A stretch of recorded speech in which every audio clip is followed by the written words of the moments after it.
Hey everyone, today I'm going to show you the best and easiest stair jig you'll ever come up with.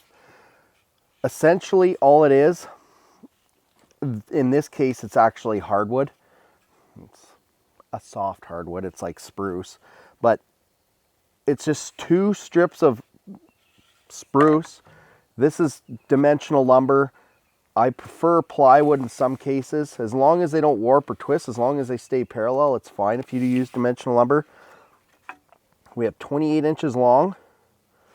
And the best part about this jig, the fact that it's super easy to build yourself.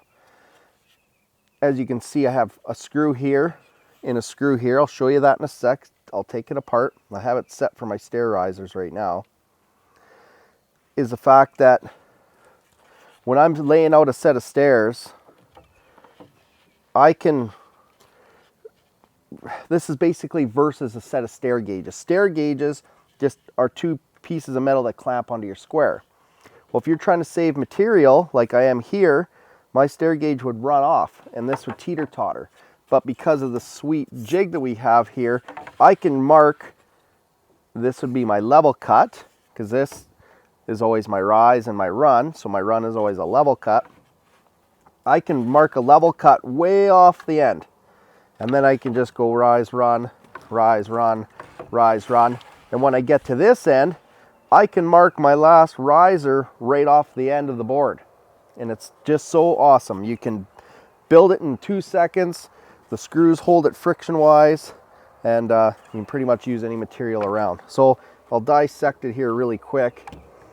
For this one, I think what I had is I had a 1x4, so it was 3.5 wide, and I ripped it right down in the middle. So it's basically 1 11/16 thick or wide. 3/4 inch material. You can use 5/8 plywood, doesn't matter. Like I said, it's 28 inches long. And it's just a friction fit on the square. So that's all it is. You can build it yourself. Handiest thing you'll ever use. And you can use it for rafters as well. Oh yeah, and the other thing I forgot is you can, if you're working on this side, you can easily just transfer it to the other side and make the exact same marks. It's the exact same angles. That's what's nice about it. You can flip it, turn it, move it any which way, and the angles are always the same.